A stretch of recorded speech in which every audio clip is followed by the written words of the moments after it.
What up? It's Jimmy from odds.com. This is a clip from our big NCAA basketball show starring Maxwell Smart. He starts out with 3 p.m. Eastern action, and he closes up at 8:30 p.m. with Florida State, Georgia Tech. 9 games on the card and some big marquee matchups. He's got the big Clemson game, Clemson, Virginia Tech.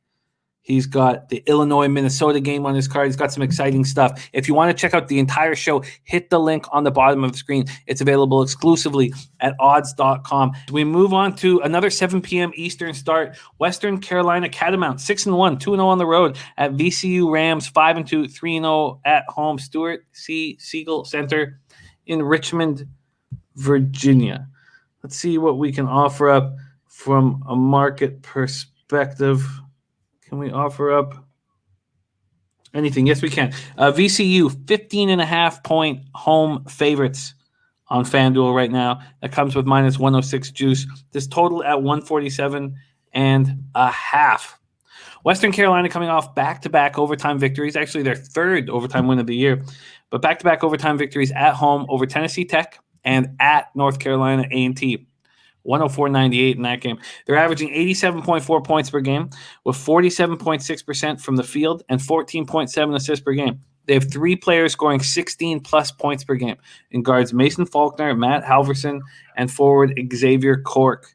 Since losing a tough road game 72-69 at Penn State, the Rams have won 3 straight by double digits over Mount St. Mary's, North Carolina A&T, and Old Dominion. They're outscoring their opposition by an average of 12.7 points per game. They're hitting 46.6% from the field, and we have another very deep basketball team here.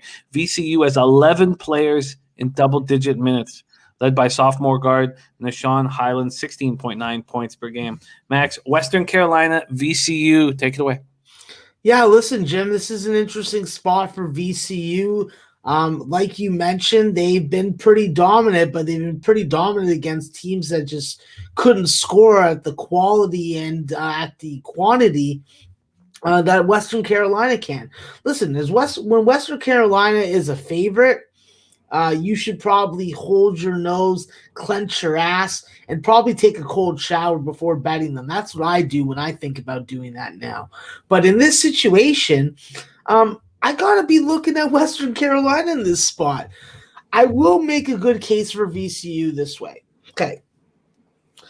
I like VCU early in the first half. I like VCU to really dominate, but I like Western Carolina to adjust. And when you got to make shots and you can't use a lot of the shot clock, who do you want to freaking have the ball in the hands of? Matt Halverson and freaking Mason Faulkner or Bones Highland and Vince Williams? Well, I think that as a team, VCU is much better.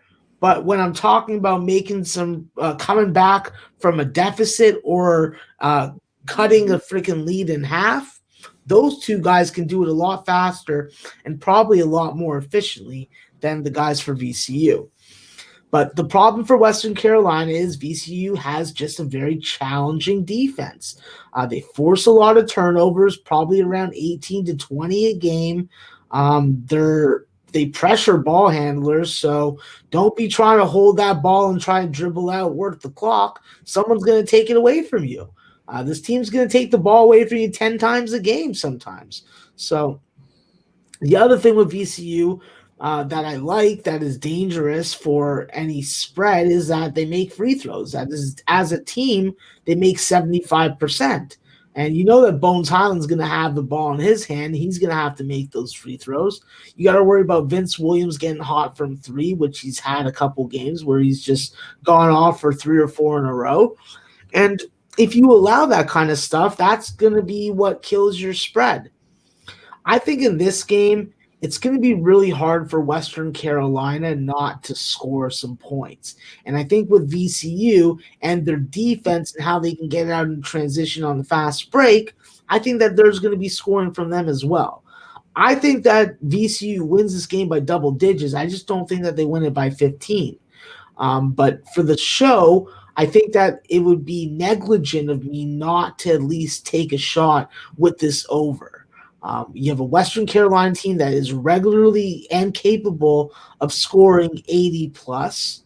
And then you got a VCU team that given the opportunity to get their offensive game going, I think that they'll bite the bait and you can hook them. So 147.5 isn't the most ideal number. I would have liked to see 146 or lower, but for show purposes right now, I'll take the 147.5. I think that if this game is close, then this game gets probably into the mid 150s. You can get it 147.5 minus 110 at Circa. It's minus 112 at FanDuel, and it's moved up to 148 at Bet365. So let's get Max locked in. First off, we'll give him that. We'll give him the over 147.5 and minus 110 at Circa. And then we'll give him Western Carolina, but you have another decision to make because it's plus 15 at minus 110 at Circa and Bet365. Let me just verify that quickly. Yes. And then if you want the extra half point, you have to pay 4 cents for it. Minus 114 at FanDuel.